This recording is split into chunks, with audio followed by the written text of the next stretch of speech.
Irla por ahí por Levíticos 23 y manténganla allí, ¿verdad?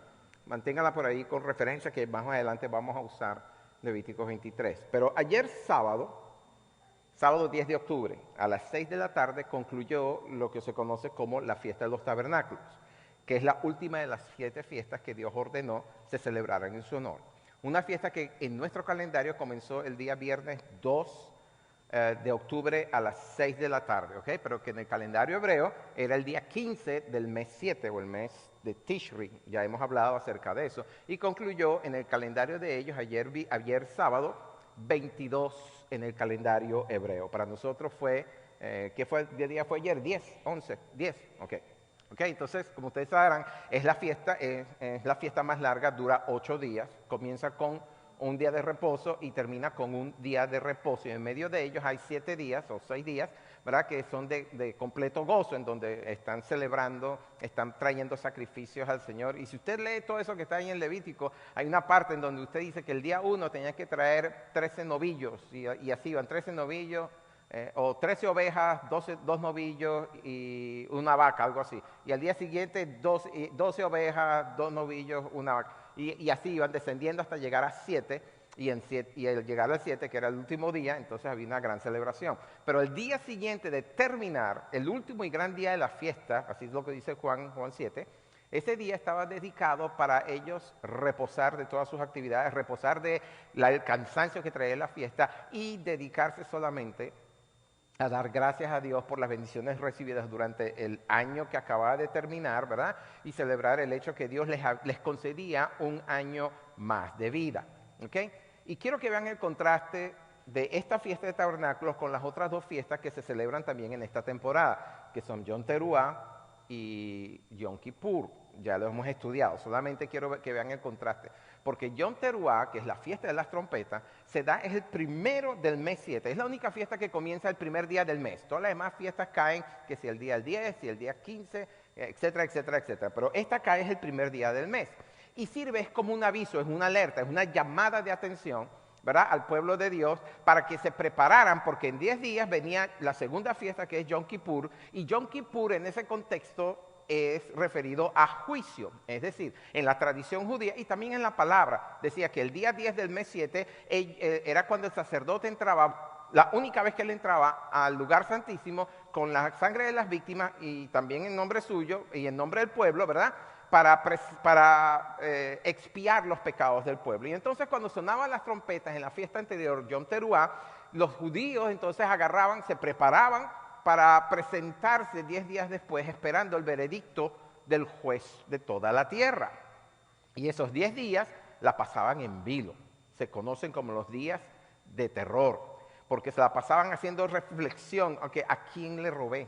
¿A quién le hice daño? ¿A quién le hice qué?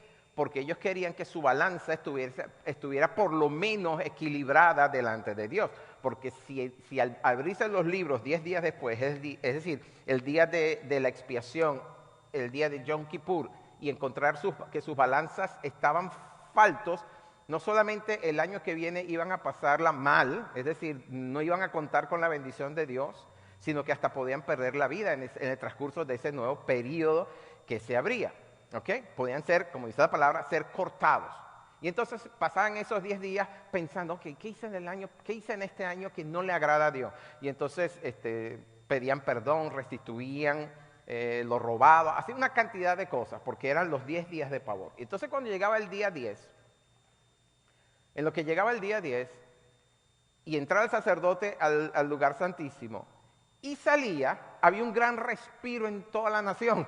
Decían, el sacerdote salió vivo, quiere decir que Dios aceptó la ofrenda por nuestro pecado.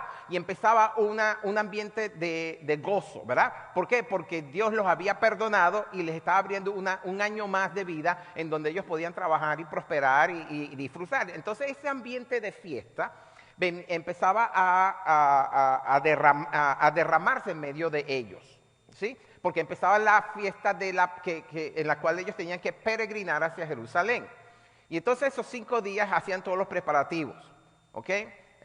Para empacar e irse con su familia a celebrar Sukkot, que es la fiesta de los tabernáculos, en Jerusalén, porque Sukkot es una de las 3 fiestas de carácter obligatorio. todo varón mayor de 13 años tenía que estar allí. Obviamente no iban solamente los hombres, iban la familia también. ¿Okay? Ahora, las mujeres no estaban obligadas, pero iban como familia. Esa fue la razón por la cual, porque las otras dos fiestas son panes sin levadura y Shavuot, que es Pentecostés. Esa fue la razón por la cual el Señor Jesús se perdió en una de esas fiestas allá en Jerusalén, porque como familia, ¿okay? Ellos fueron a Jerusalén a celebrar esa fiesta. Y entonces la peregrinación era masiva, porque venía gente de todas partes de Jerusalén, perdón, de Israel, y fuera de Israel también, porque había prosélitos que estaban fuera, que estaban en otras naciones, y ellos venían a celebrar la fiesta de tabernáculos en Jerusalén, ¿ok? Todos los mayores de 13 años. Los que tenían familia en Jerusalén tenían gran ventaja porque se quedaban con los familiares, pero los que no tenían familia se quedaban en las colinas que circundaban en las afueras de Jerusalén, ¿verdad? En esas colinas. Y una vez leí una descripción, y puedes poner en la pantalla esa que aparece como una ciudad, la otra, la siguiente. Leí una descripción del ambiente que se manifestaba de esa celebración. Eso lo escribió un judío hace siglos atrás. Y había otro judío, no es el mismo, rabino que decía que si una persona no hubiese jamás disfrutado o participado de la fiesta de tabernáculo en Jerusalén, no sabía lo que era el verdadero gozo. Pero bueno, en esta otra lectura que revisé, que me encontré con ella hace como 3 o 4 años atrás, el autor de eso decía que había una atmósfera, un ambiente de mucho jolgorio, ¿no? de mucha alegría. Sobre todo hablaba de las fiestas de noche. Decía que como era, por supuesto, como era temporada de otoño, había refrescado, las noches eran un poquito frías. Y ellos en las colinas construían las cabañas, las tiendas, las sucas, ¿verdad? Los tabernáculos que ellos tenían que construir, lo construían de acuerdo a lo que la ley decía, hechas de ramas, ¿verdad? De distintos arbustos, y el techo tenía que tener aperturas de tal manera que el que al acostarse dentro de la suca podían ver el cielo estrellado. Pero entonces, como venían en familias y eran grupos grandes y venían de distintas poblaciones, formaban sus campamentos, y como hacía frío tenían que encender su fogata. Y era usual que en ese ambiente fresco, bastante fresco, se escuchara desde la ciudad, se escuchara a la gente en las colinas hablando, cuchicheando, riendo, porque la gente compartían la comida, compartían la convivencia, se echaban cuentos, me imagino que se echarían chistes, pero también había un ambiente en donde daban testimonio de todas las bendiciones que Dios les había dado en los años anteriores. Era la época de final del verano, comienzo del otoño, entonces cambiaban los ambientes, ¿verdad? Coincidía esa estación. Y eso a mí me recordó cuando yo era muchacho, y no te rías, cuando yo era muchacho allá en Caracas. Cuando hace 50 años, porque yo me acuerdo que en los últimos años que yo viví en Caracas, eso fue hace más de 30, pero cuando cuando yo era muchacho, sí, como 50 años. No, sí existía, tú la construiste antes. De hecho, tú fuiste que me enseñaste a prender las velitas en las lámparas. Cuando llegaba diciembre, estoy hablando de otra época, no estoy hablando de octubre, noviembre, estoy hablando de diciembre, que ya era invierno. Me acuerdo que era la época más esperada sobre todo los muchachos, nosotros los muchachos, los jóvenes, pero en general de todo el caraqueño, porque venía un ambiente festivo. Descendía el frío de la montaña. Caracas es un valle rodeado de una tremenda montaña que se llama el Ávila, bastante alta. Y entonces descendía el frío. Y cuando descendía el frío decían, llegó Pacheco. O sea, porque Pacheco era, según la tradición, un anciano, horticultor, floricultista, que vivía por ahí por las regiones de Galipán, en la montaña, y cuando venía el frío, él descendía con su mercancía de flores para vender en los mercados de Caracas. Y entonces coincidía que venía el frío, era porque ya Pacheco estaba descendiendo con toda su mercancía. Entonces decían, ahí viene Pacheco. Pero bueno, lo que les quería decir era que era la época también donde nos daban las vacaciones escolares. Cuando llegaba el 15 de diciembre, vacaciones escolares hasta el 7, 8 de enero, y entonces venía lo bueno, porque uno se se enfilaba en las patinatas que hacía de noche, uno podía llegar más tarde a la casa. Era un ambiente rico, un ambiente sano. Hace 50 años era mucho más sano de lo que uno puede encontrar. Y leyendo eso que decía este rabino de cómo era el ambiente festivo en las colinas de Jerusalén cuando celebraban Yom Kippur, tabernáculos, Sukkot, me acordé de esa época y me pude identificar con el gozo y la alegría que había en esa época, ¿no? Además de eso, uno salía de noche, uno tiraba todos esos fuegos artificiales, los triquitraquis, los tumbarranchos, todas esas cosas, ¿verdad? Que en ese tiempo eran legales, pero peligrosas, pero eran legales.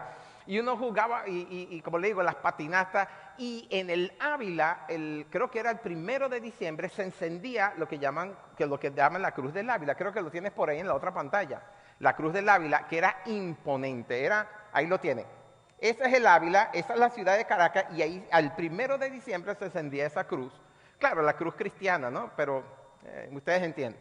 Pero todo ese ambiente era un ambiente festivo que duraba todo el resto del mes de diciembre. Y cuando leí eso, me trajo recuerdos de eso y se los quise mostrar ahí. Claro, yo estoy hablando de mi país, ustedes, la mayoría tienen ni siquiera los hidalgos, porque los hidalgos son de otra zona, más al occidente de Venezuela. Yo estoy hablando de la capital, ¿verdad? La única que entiende esa época sería mi esposa, aunque ella se estaba chupando el dedo todavía cuando eso. Yo estaba patinando y ella se estaba chupando el dedo, ¿no? Entonces, pero bueno, ese era el ambiente, y el ambiente festivo que se presentaba entonces en tabernáculo es más o menos con lo cual yo me identifiqué. Y entonces, en un ambiente así, pero en la época de finales de septiembre, principios de octubre, concretamente el día 15 del mes 7, que caía finales de septiembre, principios de octubre, en las praderas de una ciudad llamada Belén, ciudad que queda a menos de 1 hora de distancia a pie de Jerusalén, y en cuyos prados, los prados de Belén, criaban y pastaban las ovejas que se usaban en los sacrificios del templo, porque una vez yo les enseñé eso, ¿verdad? Que todas las ovejas que se sacrificaban en el templo eran criadas en los prados de Belén, y cuando llegaba el tiempo de la Pascua, el sumo sacerdote salía a buscar la oveja perfecta, era en los prados de Belén. Bueno, en esa zona, el 15 del mes 7, ahí en la ciudad de Belén, y en una azúcar, nació nuestro Señor Jesucristo. No fue en un pesebre. El pesebre fue un concepto romántico que ahí metieron. No fue un pesebre, porque cuando José y María tuvieron que trasladarse para hacer el censo en su ciudad natal, que era Belén, ellos lo que encontraron, no encontraron un mesón obviamente, pero tuvieron que construirse fue una suca, un tabernáculo. Y allí en ese tabernáculo fue que nació nuestro Señor Jesucristo. Y los pastores que estaban en la pradera esa noche fresca, bastante fresca, fueron los primeros testigos de ese acontecer, porque se les aparece, dice en Lucas 2:14, se les aparece un ángel que anuncia el nacimiento del Mesías, y detrás, de repente, dice el versículo 14 o 13, que repentinamente aparecieron una hueste celestial que cantaban gloria a Dios en las alturas y en la tierra paz, buena voluntad para con los hombres. Esa fue la fecha de nacimiento de nuestro Señor Jesucristo.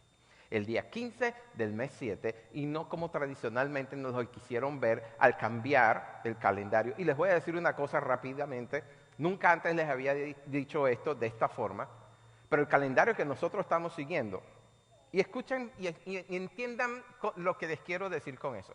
Si bien es un calendario válido para lo que nosotros tenemos que hacer todos los días en nuestro trabajo, ese calendario pertenece al sistema del anticristo que ya está en el mundo, del espíritu del anticristo que está en el mundo. ¿Amén?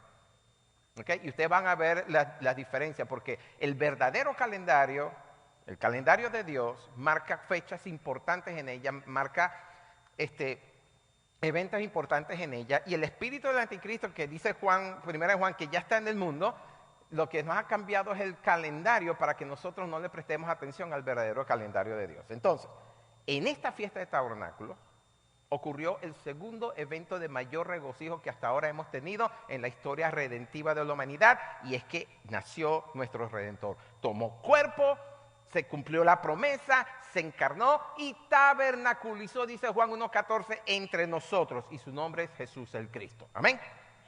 Este es el segundo evento de mayor regocijo, porque obviamente el primero fue su resurrección. De nada hubiera valido que él naciera si no iba a resucitar. Como dice Pablo, seríamos los hombres más dignos de conmiseración si Cristo no hubiese resucitado. Amén. De nada hubiera servido que naciera. Gracias a Dios nació, gracias a Dios que resucitó. Porque de nada hubiera servido que naciera si no resucita. Amén. Pero entonces, el segundo evento de mayor gozo en la historia de la creación es que nació el 15 del mes 7. El primero fue que murió y resucitó en Pascua. Amén. Ahora, ustedes pueden entender por qué esta temporada, esta fiesta, Dios dice que es la que de mayor alegría debería uno demostrar. Y es que tabernáculos, y es que siendo tabernáculos la séptima fiesta, es la séptima, y se celebra en el mes 7, no es casualidad. Obedece a un orden divino establecido por Dios en su creación. Y es que el número 7 es un número de esos bíblicos bien interesante. En el contexto bíblico, además de significar perfección divina, también representa un ciclo. Eso se lo hemos comentado antes. ¿Ok? Y ustedes saben que Dios se mueve es por ciclos. ¿Ok? Por ejemplo, cada sábado se abre y se cierra un ciclo. ¿Ok? Al igual que cada año se abre y se cierra un ciclo. Y en las distintas temporadas del año se abren y se cierran ciclos. Así que el primero del mes 7, que cayó septiembre 19 creo que fue, se abrió una nueva temporada o ciclo para nosotros, el pueblo de Dios. ¿Amén? Ok. Yo no sé de ustedes, pero yo he compartido con gente que me dicen, se siente una diferencia en el ambiente. Se siente una diferencia en el ambiente. Los que ya están metidos en el asunto y los que ya son entendidos en esto dicen, algo ha cambiado. Hay algo distinto en el ambiente.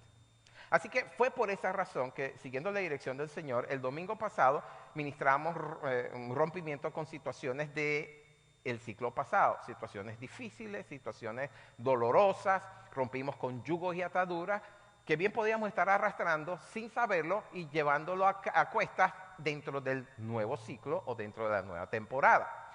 Y entonces, además de lo anteriormente dicho, de que el 7 no solamente es perfección divina, sino que también representa un ciclo, el 7 también significa completo, terminado, acabado. Por lo tanto, si las fiestas de Dios son ordenadas por Dios son 7, eso quiere decir que ya están completas.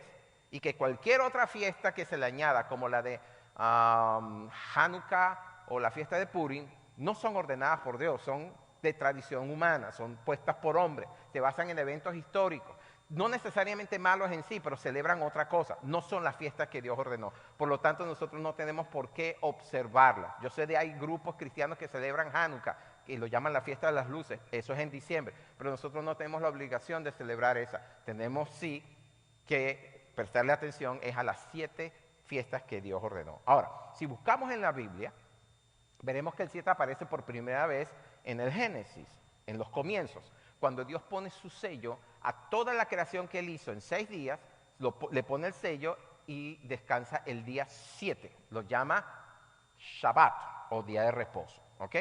Dios dice que todo lo que creó vio que fue bueno y bueno en gran manera, y el 7, ¡pum!, le pone su sello y dice, voy a descansar y me voy a deleitar de toda mi creación. Y ordenó que fuera un día que se santificara. Y entonces el día 7 es de reposo. De ahí en adelante, el 7 marca los días de la semana. 7 son los días de la semana. Yo no conozco un calendario que diga que a la semana tiene 5, o 4, u 8, o 10 días. Todos los calendarios del mundo son 7 días. ¿Por qué? Porque es un marcador divino. ¿Ok? 7 años eran los que tenían que darle, al séptimo año tenía que darle descanso a la tierra cultivada. ¿Ok? 7 son los títulos que le da el autor de Hebreos al Señor Jesucristo. 7 son las parábolas que Él, de las cuales Él habló y enseñó en Mateo 13. 7 son las cartas dirigidas a las 7 iglesias en el Asia Menor por el Señor resucitado en el Apocalipsis. Y también son 7 los sellos, 7 las trompetas, 7 los truenos, 7 las copas de heridas, y hay mucho más, pero lo voy a dejar hasta allí, ¿verdad? Y a la séptima trompeta es que viene el anuncio de Apocalipsis 11:15, cuando dice, los reinos del mundo han venido a ser de nuestro Señor y de Jesucristo. ¿Ok? Ahora, dentro de ese concepto de 7 años, hay 2 ciclos de 7 años también, que se conocen como los jubileos. Son 2. El primero es un jubileo simple, ¿ok? 7 años. Al cabo de 7 años, se los dije hace un momento, se le daba descanso a la tierra cultivada. Había que darle descanso. Se podía cultivar 6 años, pero a la 7ª se le daba reposo. Era el reposo del Señor, ¿ok? Lo pueden ver en Levítico 25, 3 y 4, está en la pantalla. Dice, durante 6 años podrás sembrar tus campos, podar tus viñedos, recoger tus cosechas, pero durante el 7º año la tierra deberá tener un año completo para descansar. Es una ley divina, es una orden divina. ¿Ok? 6 años trabajan la tierra, igual que la creación. El Señor trabajó la creación en 6 días. Al 7º año, al 7º día, acuérdense que para el Señor un día es como 1000 años y 1000 años como un día, ¿verdad? Al 7º hay que darle descanso porque Dios le dio descanso y lo santificó. Y la verdad es que una de las razones por las cuales Israel sufrió 70 años de esclavitud en Babilonia, que fueron deportados, fue que nunca le dieron descanso a la tierra. Y el castigo fue 1 año por cada jubileo de 7 años que no cumplieron. 70 jubileos no cumplieron, 70 años estuvieron deportados en Babilonia. Lo dice la Escritura, lo dice Jeremías, ¿ok? También en ese primer ciclo de 7 años, además de darle descanso a la tierra, se le perdonaba la deuda al hermano que tuviera préstamos, ¿ok? Préstamos otorgados. Levíticos 15, 1 y 2 lo dice ahí también, creo. Y también en Deuteronomio 15, 1 y 2 dice, al final de cada 7º año tienes que anular las deudas de todos los que te deban dinero. ¿Le debo dinero a alguien por Ya pasaron 7 años, así que borrado, cuenta nueva. Lo harás de la siguiente manera, cada uno anulará los préstamos que le haya hecho a otro hermano israelita. Nadie exigirá, dice, ningún pago de sus vecinos ni de sus parientes, porque habrá llegado el tiempo del Señor para la liberación de deudas. Yo sé que a los negociantes no les gusta mucho eso, pero era una ley, y es una ley de carácter espiritual, que al igual que tú podías comer de la tierra el 7º año sin cultivarla, porque la tierra iba a producir por sí sola, ¿ok? Es más, producía tanto que podías comer 3 años seguidos sin tocar la tierra. Igual, cuando el hermano le perdonaba la deuda, el varón judío le perdonaba la deuda a su hermano judío, Dios proveía en abundancia lo debido, porque es una ley espiritual. Ese es el primer jubileo, el simple. El segundo jubileo, matemáticamente pudiéramos llamarlo el jubileo de 7 al cuadrado. ¿Por qué? Porque eran 7 jubileos de 7 años. 7 por 7, que son ¿qué? 49 años, es 7 al cuadrado, 7 por 7, 49, ¿verdad? Y es el jubileo de la restitución, cuando se le devolvían los bienes a los dueños originales y también se liberaban a los esclavos. Esto se daba al pasar 7 veces 7 años al año 50. Vamos a leerlos en Levítico 25, por favor póngame Levítico, ahí está, 8 al 10. Y contarás 7 semanas de años, ¿ok? 7 semanas de años, 7 veces 7 años, de modo que los días de las 7 semanas de años vendrán a hacerte 49 años. Entonces harás tocar fuertemente la trompeta en el mes 7º, a los 10 días del mes, el día de la expiación, haréis tocar la trompeta por toda vuestra tierra. Y santificaréis el año 50, es decir, pasaban los 7 por 7, 49, es igual que al sexto, tenía 6 años, al 7º era descanso. Bueno, al día 50, ¿verdad? Pregonaréis libertad en la tierra a todos sus moradores. Ese año será de jubileo y volveréis cada uno a vuestra posesión y cada cual volverá a su familia. El año 50 os será de jubileo. En otras palabras, usted podía vender o alquilar a largo plazo su herencia, su heredad, pero al cabo de 50 años usted volvía a la suya. ¿Ok? Se le devolvía. Muchas veces la gente vendía su propiedad por pobreza, porque necesitaban dinero y no les quedaba más remedio que vendérselo al vecino, al que tenía las otras propiedades cerca. ¿Ok? Y se quedaban sin terreno. Se quedaban sin posesión. Es como que nada más el que vive alquilado, que no tiene una casa propia. Pero al cabo de 50 años le devolvían el terreno, le devolvían la heredad. ¿Ok? Se llama el jubileo. Y también se daba libertad a los que eran esclavos, israelitas esclavos dentro de la tierra de Israel. Así que los jubileos En los jubileos se da liberación de la deuda, liberación de la esclavitud y restitución, pues cada uno volvía a la posesión de sus ancestros y les eran devueltos todos sus bienes. Por eso es que los jubileos, se le llaman jubileos, eran de mucho gozo, había mucho júbilo, ¿ok? Entonces, siguiendo con el 7, vemos que en el trato de Dios con Israel, hace rato le mencioné que Israel fue deportado a Babilonia porque nunca cumplieron con la orden del jubileo simple, es decir, cada 7 años darle descanso. Y por cada jubileo que se saltaron, el Señor los castigó 1 año de deportación. Se saltaron 70 jubileos de 7, ¿ok? Y entonces fueron deportados a Babilonia 70 años, ¿ok?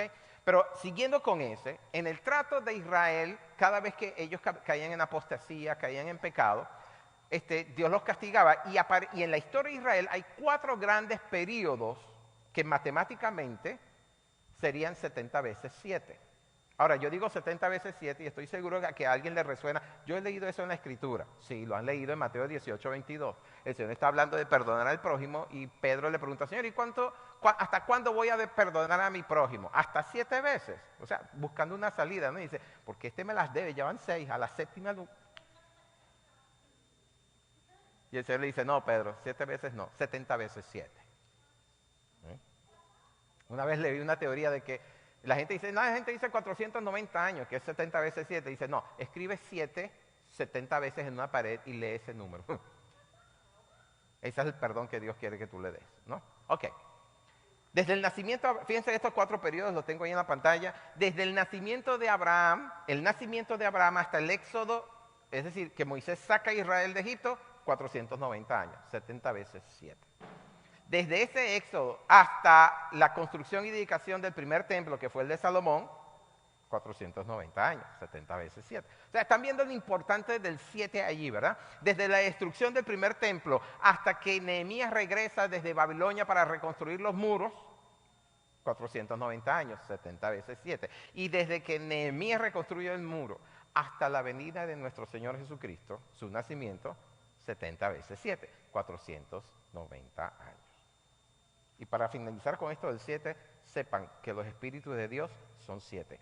Apocalipsis 3.1 dice, el Señor le dice a Juan, así dice el que tiene los 7 espíritus de Dios. Y si usted lo busca en Isaías, usted verá que dice el espíritu de Jehová, el espíritu de sabiduría, de inteligencia, de poder, el espíritu de, ayúdeme aquí, temor y, no, bueno, sí, ok, eran 7. Búsquenlo en Isaías 1, en Isaías 11. ¿Ok? Ahí está. Así que el 7 es un sello profético que Dios usa no solamente en la creación, también en su calendario. Y las 7 fiestas son esos marcadores, esos resaltadores proféticos que Él puso para llamar nuestra atención a lo que está por hacer. Y como cada fiesta es un anuncio profético, ¿verdad? Uno puede ver en cada fiesta que hay algo y en cada fiesta Dios anuncia que va a hacer algo. Como dice en Isaías 46:10. Dios anuncia lo por venir desde el principio. Cada fiesta Dios nos anuncia algo nuevo. Y en cada fiesta, con su anuncio profético, tiene que ver necesariamente con la redención. Y al hablar de redención, necesariamente tenemos que hacer mención del Redentor de toda la creación. ¿Okay? Porque no es solamente a nosotros los humanos que vino el Señor Jesucristo a redimir. Él vino a redimir toda la creación que aún gime con dolores de parto esperando también su redención. Amén. Yo creo que comenté eso hace 2 o 3 años atrás. En una sola frase, las 7 fiestas nos hablan de Jesucristo. Se tratan de Él. Se tratan de Él, se tratan de su obra como redentor de toda la creación. Y cada fiesta entonces apunta a un ciclo redentivo que Dios abre o cierra en esta dimensión de lo natural. Y si le prestamos atención entonces a esos anuncios proféticos, es decir, si le prestamos atención a cada fiesta que está contenida en su calendario, vamos a poder entrar con buen pie a ese nuevo ciclo y salir con buen pie de ese nuevo ciclo. ¿Okay? Ahora, eso solamente se logra si estamos bien sincronizados con sus tiempos. Si usted sigue prestándole más atención al calendario de los hombres que al calendario de Dios, pues busque el equilibrio. Preste la atención al calendario de Dios y por supuesto, usted no puede no puede hacer otra cosa que lo que está diciendo el calendario del mundo, porque usted va a trabajar en los días que el calendario del mundo dice que tiene que trabajar, punto. ¿ok? Usted no vaya al banco el domingo en la mañana, aunque fuera un cajero automático, pero no es lo que se hace. Entonces, en ese sentido, uno tiene que mantener el equilibrio. Ahora, las 7 fiestas, si ustedes se han fijado, es en el ciclo agrícola de siembra y cosecha, principio y final. Y piensen en esto, todo tiene que ver con la siembra que se haga, todo tiene que ver con la semilla que se siembre. Piénselo. El Señor se comparó a sí mismo con una semilla, cuando dijo, si el grano de trigo no cae a tierra y muere, queda solo. Pero si cae a tierra, si es enterrado, da mucho fruto. ¿Okay? También piensen en esto. Aunque usted y yo no seamos agricultores o no tengamos una parcela de campo para sembrar, Dios nos da semilla de distinta índole, ¿ok? Pero nos da semilla en forma de recurso para que podamos sembrar en el reino. Por eso es que hablamos tanto de sembrar en el reino. ¿Cómo siembra usted en el reino? Cuando le da de comer al hambriento, cuando viste al desnudo, ¿verdad? Cuando trae sus diezmos y sus ofrendas, usted está sembrando de lo que tiene en el reino. ¿Amén? ¿Está siguiendo? Ahora, es interesante esto porque todo el mundo sabe que una semilla tiene la vida encapsulada, la tiene contenida dentro de ese cascarón, ¿verdad? Y que esa vida no se manifiesta hasta tanto no se rompa el cascarón.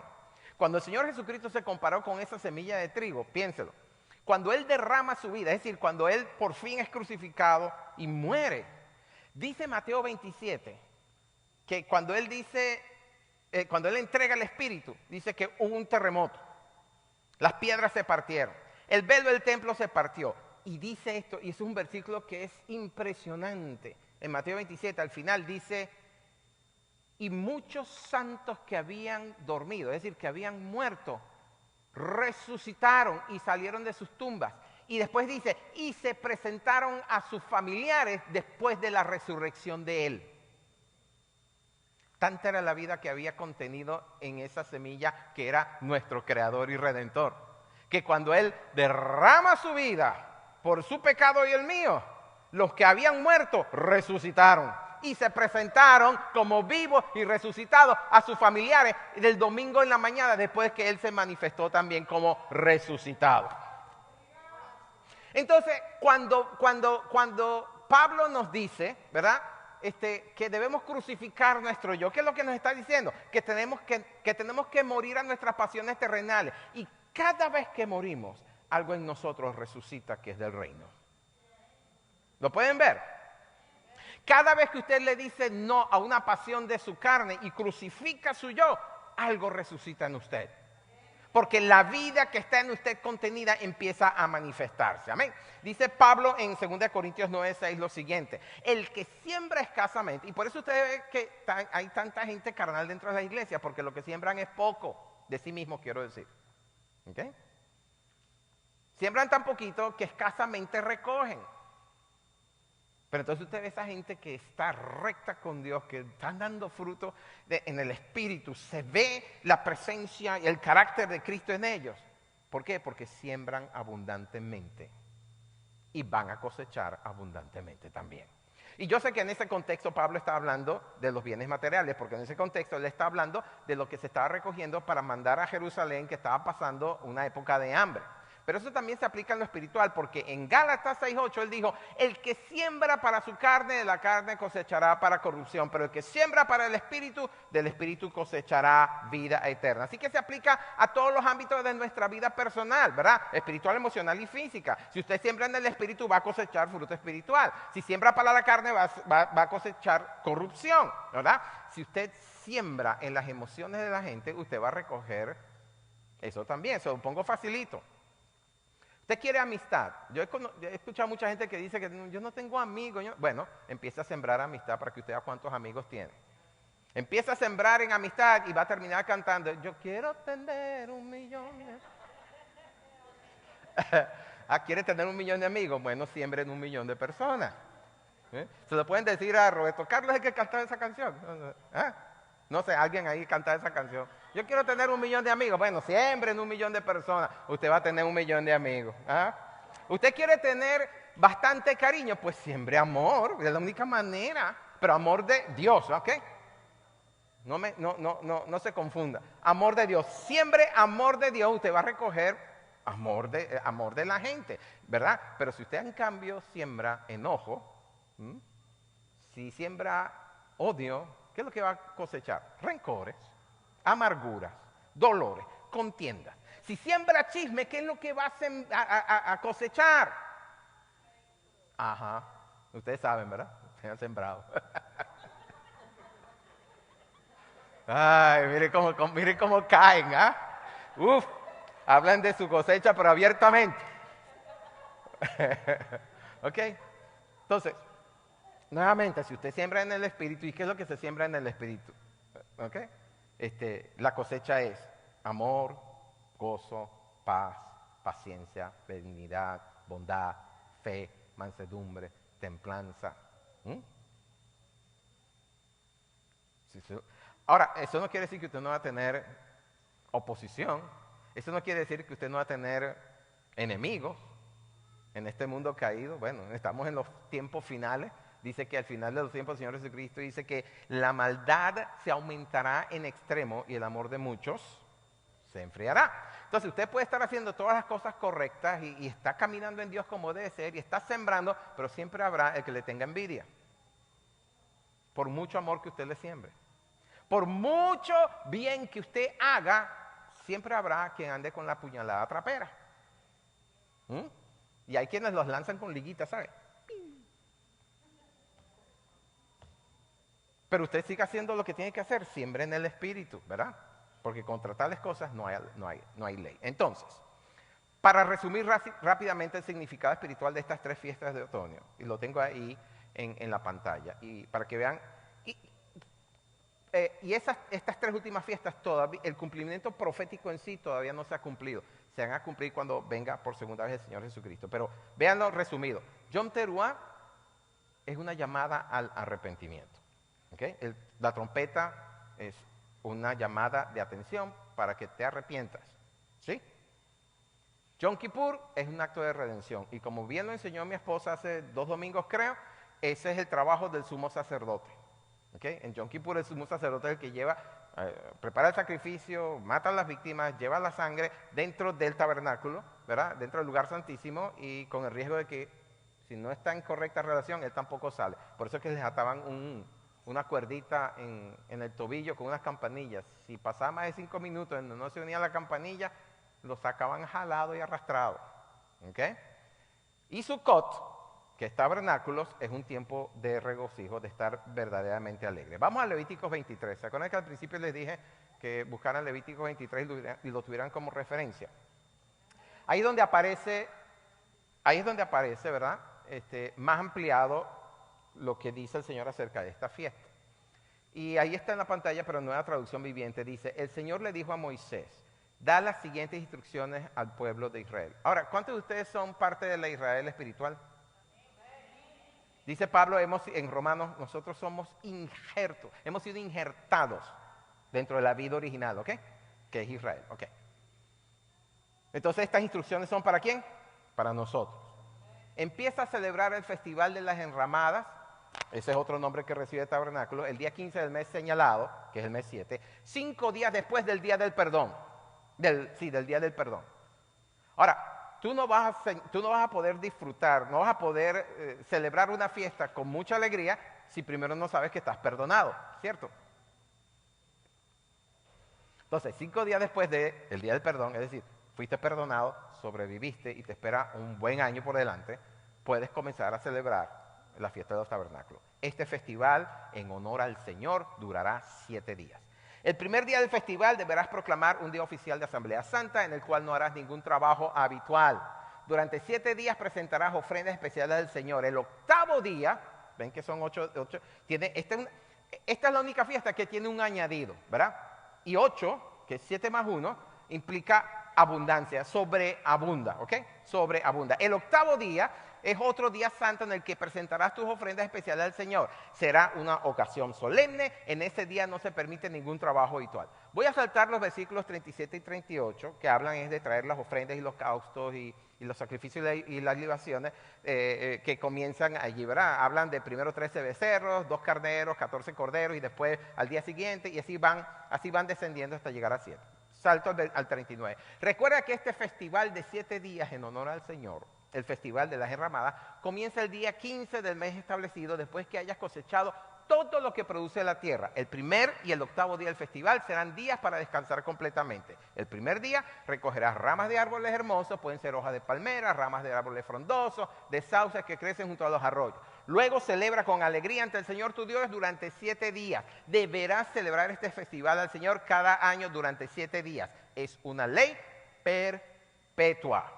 Mire, yo busqué esa palabra en griego y perpetua significa perpetua. Punto. Símil, para siempre. De hecho, encontré en Zacarías, en donde la única fiesta que se va a celebrar en el milenio es esta, la de tabernáculo. ¿Ok? Es una ley perpetua para ti que se cumplirá en el mes establecido de generación en generación. Durante 7 días deberás vivir en pequeñas enramadas. Todos los israelitas de nacimiento deberán vivir en enramadas. Esto le recordará a cada nueva generación de israelitas que yo hice que sus antepasados vivieran en enramadas cuando yo les rescaté de la tierra de Egipto. Yo soy el Señor tu Dios. Entonces ahí tienen el origen de la fiesta. Dios es el origen de esa fiesta. ¿Okay? Es la orden dada por Él. Y la razón, como también lo pueden ver en el versículo que acabamos de leer, en el 43, dice que es un memorial, un recordatorio. Deberían recordar que en ese día, durante los 40 años de su peregrinación por el desierto, habitaron en tiendas. Y que fueron años en donde ni sus vestidos, ni sus calzados se envejecieron. Hubo un milagro en esos 40 años. Nunca tuvieron que decir, ay, voy a la tienda a comprarme una túnica nueva, porque nunca se rompió, siempre se mantuvo bien. Hay un comentarista que dice que hasta los zapatos, las sandalias de los niños les crecía con el pie. Era un milagro. Nunca se les rompieron las trenzas de esas sandalias. Siempre, ¿por qué? Porque Dios estuvo en medio de ellos. Él también habitó en una tienda. Su presencia estaba en medio de ellos, ¿verdad? Y esa presencia hacía que no se les envejeciera el vestido ni el calzado. Les dio pan a comer del cielo. Y cuando querían carne, les dio carne. Les dio la victoria sobre todos sus enemigos. Lo vieron de día, una columna de nube que los guardaba del sol abrasador. Y de noche, una columna de fuego que los guardaba del frío intenso que hace en un desierto. Si alguno de ustedes ha estado en un desierto, sabe que de día es bien caliente y de noche es bien frío. Y el Señor los guardó de todo eso durante 40 años. Vamos a Juan 1.14. En Juan 1.14, y lo vamos a leer en 2 versiones, ¿verdad? Primero la Reina Valera dice, y aquel verbo fue hecho carne y habitó entre nosotros y vimos su gloria, gloria como la del unigénito del Padre, lleno de gracia y verdad. Ahora vamos a la Biblia textual. Y me encanta la Biblia textual. Hay una nueva versión, Gadiel, de la Biblia textual. La que tenemos en Logos es la versión anterior. Yo tengo en mi casa, lo compré y le regalé una también a mi esposa, la última edición. No me acuerdo qué año fue, es reciente. Pero en esa Biblia te trae una cantidad de información. En tu próximo cumpleaños te pido la plata y te compro uno. No, en serio. Tengo en mi corazón comprarte uno en tu próximo cumpleaños. Pero si quieres me puedes ir dando. Biblia textual, que es, en mi opinión, la Biblia más fiel a las traducciones del hebreo y del griego. Dice, y el verbo se hizo carne, y ahí viene la palabra, y tabernaculizó entre nosotros y contemplamos su gloria. ¿Qué palabra usa? ¿De qué fiesta estamos hablando? De tabernáculo. Y la traducción Biblia textual usa exactamente la palabra correcta, tabernaculizó. Una palabra que si usted lo busca en la Real Academia no la encuentra porque no es una palabra usual en el castellano, no existe en el castellano. Vaya al diccionario de la Real Academia, dicen, ¿qué es eso? No existe, ¿ok? Pero es una traducción que hicieron. Por eso que usted ve que en la Reina Valera dice, habitó entre nosotros.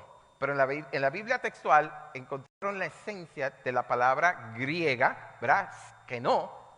Que significa vivir en una tienda, habitar, tabernáculo y cuerpo. y pusieron allí. También la King James en inglés dice, and he tabernacled among men. O sea, tabernaculizó, habitó entre nosotros, se hizo su choza, se hizo su tienda. El punto es este. Dios vino a morar entre nosotros. ¿Okay? Y se proveyó de un tabernáculo, es decir, de un cuerpo temporal para habitar entre nosotros y dejarnos ver su gloria. Y cuando Juan escribe eso en el versículo 14 es porque él había ya descendido del monte de la transfiguración en donde vio toda su gracia y vio toda su verdad. ¿Okay? Les voy a contar esto porque todavía faltan 10 minutos para las 12 y si llegamos hasta la 1 no importa. Pero en estos días mi esposa y yo estábamos viendo un video en YouTube en donde, ¿cómo es que se llama el arqueólogo este? A mí también siempre, no sé por qué, no puedo fijarme el nombre de este arqueólogo. Él falleció en 1999, pero creyente desde jovencito. Y él, como arqueólogo famoso, tiene credenciales, tiene acreditación en el sentido de que él fue el que descubrió dónde está ubicado realmente el Arca de la Alianza. Él descubrió dónde hicieron el cruce en el Mar Rojo los israelitas. Él fue el que descubrió, y de hecho, él estuvo en una de esas expediciones de buceo en donde encontraron los artefactos que pertenecían a las carrozas, a los carros que usaban los egipcios, las ruedas y todas esas cosas. Él también descubrió dónde queda realmente el monte de Dios donde ascendió Moisés. O sea, el tipo es acreditado. Y, ese. ¿Ron qué? Right. White, right, Ron. No tienes que hablarme en lengua, hermano, dime las cosas. Bueno, este hombre, Ron White, él dice, él durante muchos años, él oraba, Señor, enséñame dónde está el Arca de la Alianza para que la gente sepa que tú eres real, que tú eres un Dios real. Bueno, ya es un hombre mayor cuando él está viniendo justamente de descubrir el paso de los israelitas del Mar Rojo y se dirige a Jerusalén. Y cuando va caminando y el que estaba a su lado era un oficial del Departamento de Historia y Arqueología israelita. Cuando va pasando por donde está el Gólgota, el Monte de la Calavera, va caminando con él y dice, la narración dice, que de repente se le levantó la mano así y en su boca salió, y ahí está la gruta de Jeremías en donde está escondida el Arca de la Alianza. Y él dice, él se queda así en shock. Y el oficial que estaba al lado dice, ok, te voy a financiar la excavación, te vamos a dar lugar donde quedarte, te vamos a dar comida y todo lo que necesitas para hacer esta excavación. La excavación duró 3 años. Y está documentado. ¿Okay? Hay videos documentados de eso. Pero descubrió el Arca de la Alianza. Ahora escúcheme esto, porque esto es tan poderoso. Duró 3 años en la excavación, no pudo, o sea, él decía, pero ¿cómo? Él decía, ¿cómo es esto que ahí está la gruta de Jeremías? Él ni siquiera sabía lo que es. Se va a la Biblia y y se da cuenta, porque descubre, que los sacerdotes de aquel tiempo se dejaban guiar por Jeremías. Era el tiempo de la segunda deportación a Babilonia. Y porque había recibido palabra del Señor de que venían los babilonios, ellos decidieron, y que iba a destruir el templo, el segundo templo, el primer templo, decidieron esconder el Arca de la Alianza y la escondieron 40 pies de profundidad. Y el lugar donde la escondieron fue justamente debajo del Gólgota. Y cabía perfectamente, si uno hace una línea recta así, justamente debajo de donde pusieron la cruz del Señor en medio. Aquí estaba una cruz, aquí estaba otra cruz y aquí estaba la cruz del Señor. Y lo saben por los descubrimientos que hicieron justamente ahí, donde estaba la base de la cruz. ¿Ok? 40 pies hacia abajo. Todo eso era roca sólida, pero 40 pies hacia abajo encuentran la gruta y empiezan a excavar, y empiezan a excavar, y empiezan a excavar, y empiezan a excavar. hay una apertura que para él era muy pequeña y manda a uno de sus ayudantes y el ayudante entra, pero entonces empieza a pegar gritos y dice, sáqueme aquí, sáqueme aquí, sáqueme aquí, sáqueme. Y nunca más volvió ese hombre. Bueno, él abre un poco más la apertura. Y cuando entra, llega hasta un punto en donde nada más dice que hay un pie y medio, 18 pulgadas de tamaño. Y cuando mira así, con la lámpara que tenía en la mano, con la linterna que tenía en la mano, ve que hay algo que resplandece. Y cuando hace así, ve una tapa de oro macizo. Y cuando mira, lo poquito que podía mirar arriba, ve como una mancha negra. Y sobre la tapa también había una mancha negra. Y cuando se da cuenta de lo que es, dice en la narración, se desmayó. Él se desmayó. ¿Por qué? Bueno, yo se mencioné Mateo 27 hace un rato, ¿verdad? Cuando el Señor expiró, cuando entregó el Espíritu, dice que hubo un terremoto y las tierras se partieron. Bueno, resulta que cuando hay el terremoto y se parten las piedras, ya había venido y vino el soldado romano y lo atraviesa con la lanza. Dice que empieza a botar una cantidad de agua y sangre, eso lo pueden ver en el Evangelio. Dice, toda esa sangre empezó a derramarse, bajó de sus pies a la parte de la cruz donde estaba colgado, de la cruz a la base, y la sangre empezó a correr y a correr por las grutas que se abrieron cuando las piedras se partieron, taca, taca, taca, taca, taca, taca, y cayó justamente sobre el arca del pacto, justamente donde el sacerdote traía la sangre de las víctimas, cayó justamente allí. Pero ahí no queda todo, ¿ok? Él se desmaya cuando se da cuenta qué es lo que está pasando, pero ahí no queda todo. Cuando él se despierta, y dice que agarra una muestra de esa sangre y lo lleva a un instituto de biología israelí para que analicen la sangre. Dice, está bien, vamos a volverla a licuar, usan unas salinas y tal, pero venga en 3 días, pues lo vamos a tener en temperatura ambiente para que la sangre se reconstituya. Cuando se reconstituye y él llega y dice, ok, vamos a probarla, vamos a analizarla a ver lo que es. Y entonces agarran eso y lo que ellos hacen, yo no sé qué es lo que hacen en el laboratorio, pero empiezan a buscan el ADN, buscan unas cosas de esas, y de repente él ve que el analista que está haciendo eso, dice, empieza a llamarlo, ven, y empiezan a llamar a la otra gente, a los otros técnicos que estaban allí, y empiezan a hablar rápidamente en hebreo, y ellos dicen, ¿de dónde es esta sangre? ¿De dónde es esta sangre? Le dice, ¿por qué? Esta sangre está viva, pero es más, esta sangre solamente tiene la mitad de los cromosomas que tiene que tener. Tiene los cromosomas femeninos del lado de la madre, que es lo que le da la apariencia, y tiene un solo cromosoma Y, que es lo que le da su género. Ustedes saben que la Y es varón, la X es hembra. Pero dice, pero este cromosoma no es humano. Ustedes aten los cabos. Aten los cabos. Y ellos empiezan a decirle, ¿de quién es esta sangre? Y él empieza a llorar. Y en el video aparece, dice, de su Mesías. Tremendo. No podía guardarme eso. Toda la palabra se cumple.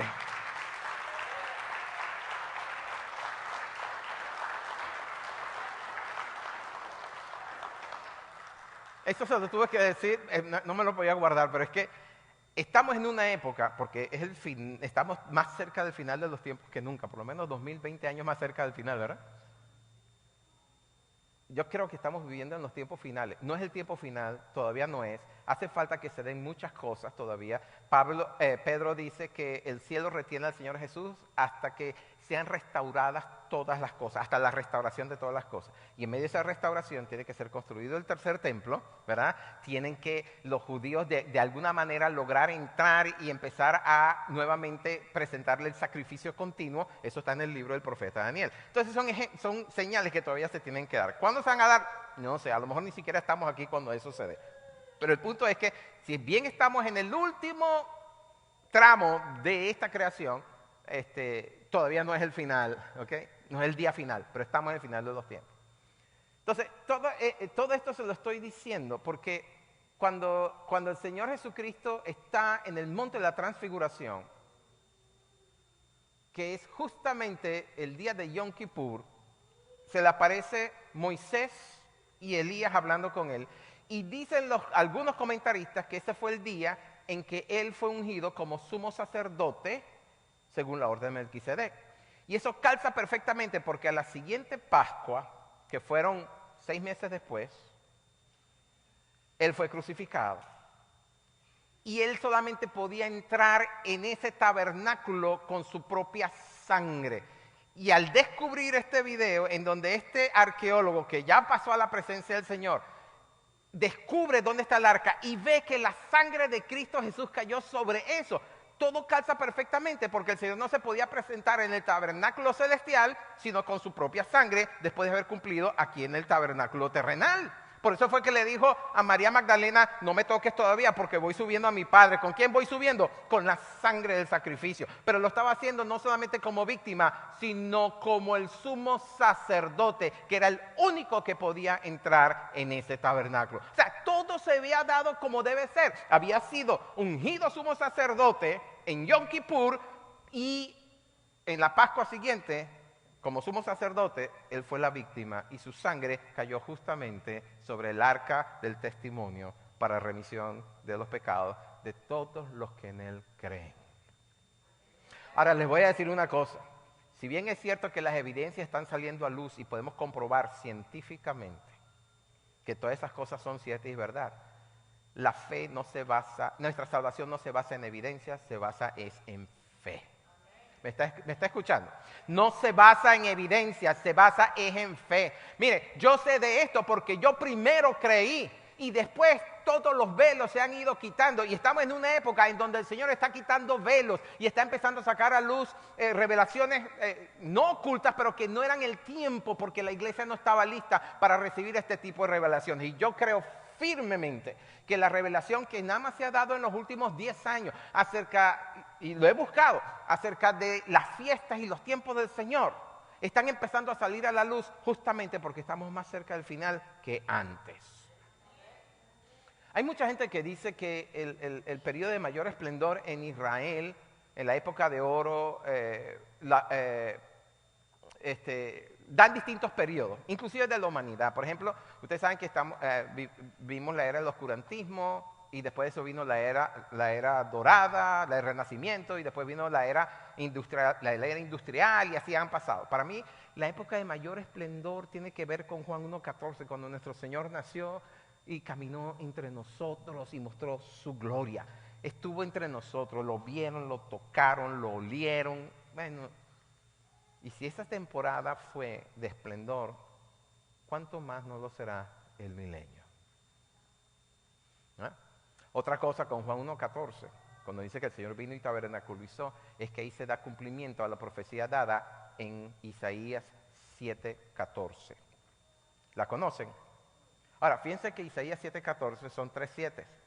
7 y 14 son 7 más 7.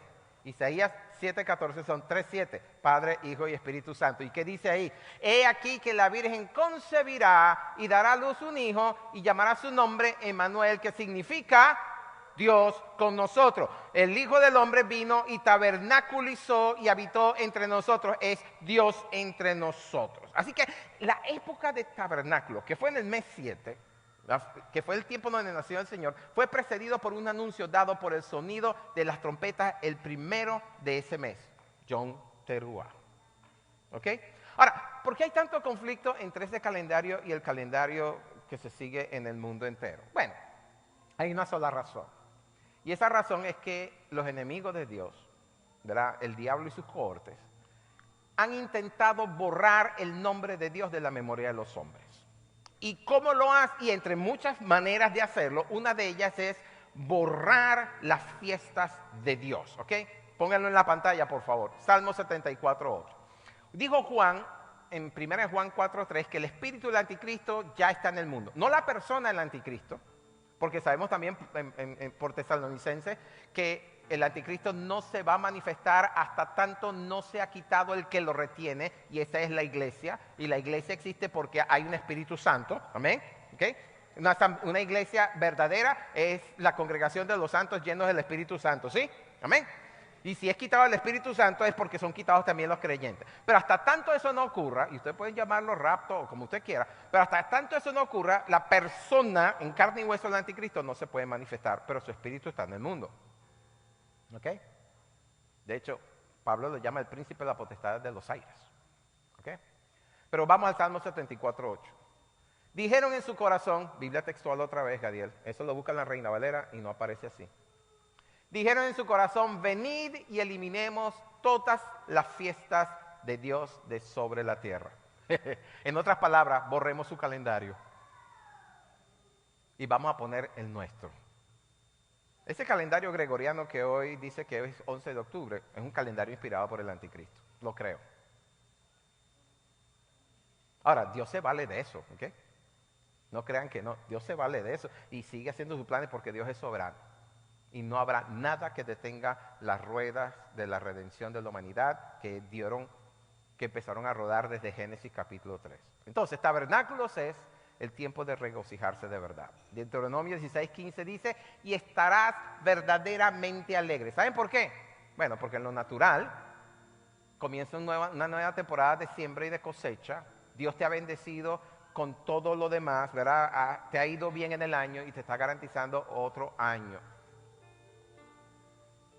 Más importante todavía para los israelitas, sobrevivieron al juicio de Dios. ¿Ok? Y dice el Salmo 126:5, los que sembraron con alegrías, con regocijo se segará. ¿Ok? Es un tiempo de estar verdaderamente alegre porque no por la cosecha natural que nosotros hacemos, es un tiempo de estar verdaderamente alegre porque sabemos que nuestra redención y la redención de toda, la nuestra es un hecho nada más en poner nuestra fe en Cristo Jesús, pero la redención de toda la humanidad, la redención de toda la creación, está a punto de darse. Y entonces diremos podemos decir como dice Zacarías 2:10, canta y alégrate, hija de Sión, porque aquí vengo y moraré en medio de ti, ha dicho Jehová. ¿Ok?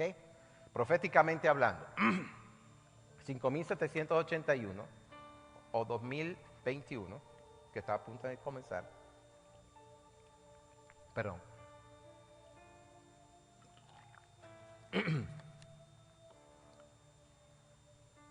Ahorita, en el mes 7 comenzó un nuevo ciclo, una nueva etapa, una nueva temporada. Y esta es la temporada del vino nuevo. ¿Ok? La temporada del vino nuevo. Dios está haciendo algo nuevo y no se extrañen de ello porque Dios sigue siendo creador, ¿ok? Dios sigue creando. Pero el vino que Él está preparando para esta temporada no es cualquier vino, es el mejor vino. Amén. Es el mejor vino. Y ustedes saben lo que representa el vino en las Escrituras, ¿no? Por un lado es regocijo en el Espíritu, pero por el otro lado es revelación también. ¿Sí? ¿Y saben lo que se necesita para retener el vino de la revelación y también del gozo, del regocijo en nosotros? El Señor lo dijo claramente, un odre nuevo, porque el vino nuevo no se echa en odres viejos. ¿Me están siguiendo? Dios está a punto de derramar un vino nuevo en su pueblo, en los que creen en Él. Pero para que nosotros los que creemos en Él podamos retener ese vino nuevo, necesitamos asegurarnos de que hemos renovado nuestro odre. ¿Ok? De que hemos renovado nuestro odre. Eso tiene que ver con nuestra manera de pensar. ¿Ok? Pablo dice, cambien su manera de pensar. En Romanos 12, cambien su manera de pensar. Y en Efesios también dice, en Filipenses, renuévense en el espíritu de su mente. ¿Ok? Esa parábola que el Señor dio en Mateo 9 tiene que ver con esa faceta religiosa que todos tenemos. Si nosotros nos seguimos amarrando a la antigua revelación, cuando venga el nuevo vino de la revelación nos va a reventar, punto. No vamos a poder retenerlo. Y como dijo el Señor en esa parábola, tanto el vino como el odre se pierden. Dios está a punto y está preparando vasijas. Y si usted quiere ser una de esas vasijas, usted quiere ser una de esos odres, tiene que renovar su entendimiento en el Espíritu. No se fijen en cómo se hacían las cosas anteriormente. Fíjense en cómo el Espíritu le está indicando hacer las cosas a partir de ahora. Pero tiene que ser dirigido por el Espíritu. Y me atrevo a vaticinar, no a profetizar, pero sí a vaticinar, de que las iglesias que se amarren, una vez que pase esta pandemia, a como se hacían y vuelvan a como se hacían las cosas antes, la van a pasar mal. He escuchado mucha gente diciendo, ay, yo quisiera que acabara esta pandemia para que volviéramos a hacer lo que antes hacíamos. Y dice, no. Dios usó esta coyuntura para introducir algo nuevo. Y acuérdense, se lo acabo de decir, Él sigue siendo creador. Él no ha dejado de ser creador. Y Él tiene una estrategia nueva para su iglesia en este tiempo. Pero la iglesia tiene que cambiar su forma de pensar. Ya no podemos estar predicando un evangelio dentro de 4 paredes. El evangelio tiene que salir a la calle. Ya la iglesia no puede estar encerrada en 4 paredes. La iglesia se tiene que extender como la levadura fuera de 4 paredes. Tenemos que buscar esa nueva visión en Dios. Porque si no, el vino nuevo nos va a reventar.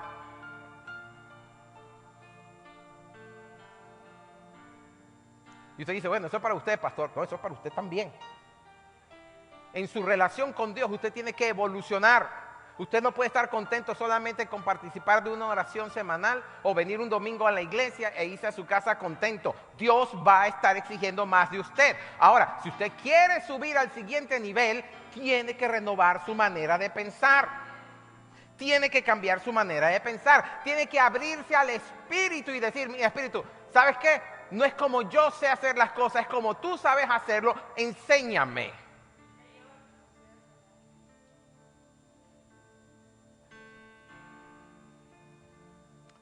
Yo he sabido de iglesias que han entrado, y estoy hablando de años pasados, iglesias que han entrado. Yo me acuerdo cuando entramos en la revelación del Cántico Nuevo, Gregorio. ¿No? Eso fue cuando, 1987, 88, por ahí, 89. Tú todavía estabas en pañales. Gadi es el que se acuerda. Casi en pañales. Cuando vino la época del Cántico Nuevo, que cambió toda nuestra forma de adorar, hubo iglesias que dijeron, eso es del diablo. Créanme. Cuando nosotros estábamos en Valle de la Decisión y vivíamos en Valle de la Pascua, éramos del Ministerio Valle de la Decisión, por las enseñanzas que dábamos de guerra espiritual y por la forma de adorar, nos llamaron herejes, y a mí particularmente, las asambleas de Dios me vetaron. Porque no renovaron su odre. Se quedaron estancados. Esa fue la época en donde ustedes, no sé si ustedes se acuerdan, las asambleas de Dios vetaron a Marcos Witt porque decían que todas sus canciones eran sensuales. Cuando uno no renueva su mente, uno corre el riesgo de juzgar las cosas del espíritu como si fueran de la carne, y eso es delicado. Eso es delicado. Si usted quiere, y lo estoy diciendo a usted para bendición suya y de su familia, porque usted no es solo en este mundo, ¿verdad? Usted quiere que la bendición de Dios fluya a través de usted para el resto de su familia, aún los que no lo conocen. Usted tiene que renovar su odre. Es decir, tiene que dejar que el Espíritu le renueve los pensamientos. Así lo dice la Nueva Traducción Viviente. Dejen que el Espíritu les renueve los pensamientos y la forma de vivir, para que puedan comprobar lo bueno de Dios. No lo dice así, esa última parte no lo dice la Nueva Traducción Viviente, pero es lo que implica, ¿ok? Entonces, si usted no tiene un odre nuevo que representa la mente de Cristo, ¿eh? Pablo dice, tenemos la mente de Cristo. Si no renovamos eso, no vamos a poder retener ese vino y se va a perder.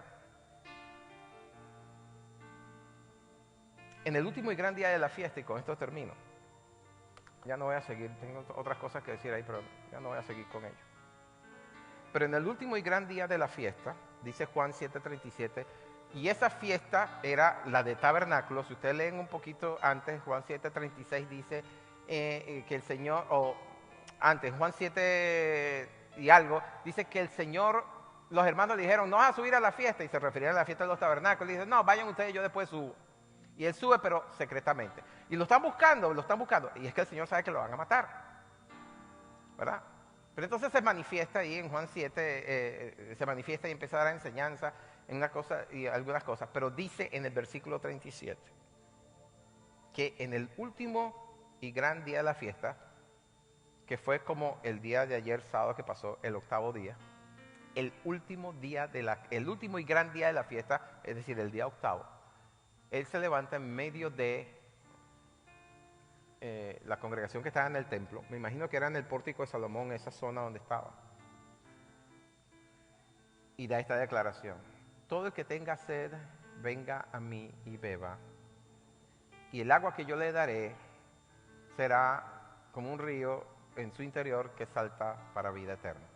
Y Juan sigue diciendo en el versículo 40, esto decía del Espíritu Santo que le iba a ser dado a los creyentes después de su resurrección. Yo creo que todos aquí, los que somos creyentes, tenemos al Espíritu Santo. Pero eso no quiere decir que no podemos decirle al Espíritu Santo, bautízame de nuevo. Renueva tu presencia en mí.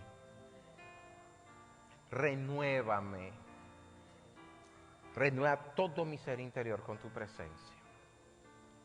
Si usted quiere ser renovado, si usted quiere tener su odre renovado para poder retener ese nuevo vino que Dios está derramando, ahí donde está, póngase de pie y no tiene que pasar más adelante, solamente póngase de pie. Que el cielo sea testigo del deseo de su corazón en este momento. Que el cielo sea testigo de que usted desea ese nuevo vino. Que usted quiere ese vino que representa no solamente revelación, sino también el gozo del Espíritu Santo en usted. Y ya que lo ha hecho, levante sus manos al cielo. Y ustedes que están en sus casas viéndome, hagan igual. No me he olvidado de ustedes. Levanten sus manos al cielo y empiecen ahí a hablar con el Señor. Antes de yo ministrar, ustedes empiecen ya a hablar con el Señor. Díganle: Señor, yo deseo poder retener ese vino nuevo. Por favor, renueva mi odre. He aquí, abro mi ser, abro mi espíritu, abro mi mente para que tú renueves mi ser, renueva mis pensamientos, renueva mi forma de pensar. Cambia lo que tengas que cambiar, quita lo que tengas que quitar, con tal de que este odre sea renovado, porque quiero retener ese nuevo vino, vino de tu gozo, vino de tu regocijo, vino de tu revelación. Vamos, en sus propias palabras, en sus propias palabras.